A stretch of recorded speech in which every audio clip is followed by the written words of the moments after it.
Bien implanté aujourd'hui dans la région, le gypaète barbu est une espèce emblématique de la richesse de la faune et de la flore du parc du Mercantour.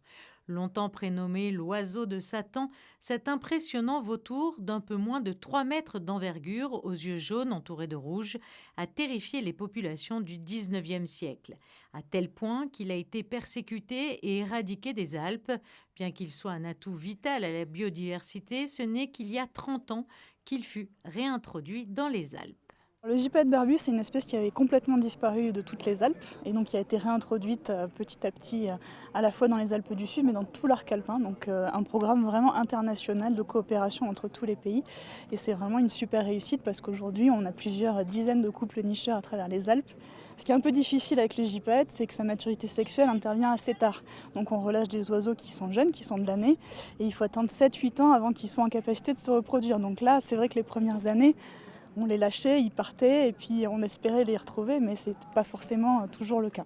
En 2015, le prince souverain avait effectué un lâcher de poussins dans le parc du Mercantour pour renforcer la population alpine. Et depuis, 5 petits nouveau-nés sont venus s'ajouter à cette liste. Un programme de réintroduction réussi, le gypaète restant à ce jour l'un des rapaces les plus rares d'Europe. On peut dire maintenant que ce programme de réintroduction des gypaètes barbus est une réussite, tant sur le plan local que dans l'arc alpin, et que dans les Pyrénées, que même en Corse. Et donc que cette espèce qui était en danger, eh bien maintenant, petit à petit, avec les efforts de tous les partenaires, et ici dans le Mercantour, c'est une réalité de voir que ce programme fonctionne et qu'il sert aussi à d'autres espèces. Comme le gypaète barbu avait complètement disparu de l'arc alpin, pour réintroduire l'espèce dans son milieu naturel, la Fondation Prince Albert II avait dû faire appel à des couples reproducteurs dans des zoos. Ils sont un peu faibles au niveau gène, puisqu'ils ont quelque part issus de parents, des mêmes parents.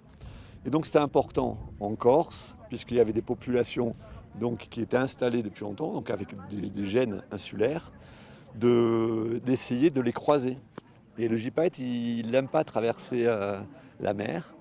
Et donc, il a fallu un petit peu l'aider, notamment avec cet œuf qu'on a emmené après en Espagne, cet œuf récupéré qui avait été abandonné par un couple corse, de gypaète corse, et qu'on a emmené en Espagne pour justement diversifier les gènes et faire que l'espèce elle soit durable finalement. Aujourd'hui, ce sont 80 individus qui ont été recensés, 40 couples établis dans les Alpes du Sud, 5 couples nicheurs sont quant à eux installés dans le parc du Mercantour.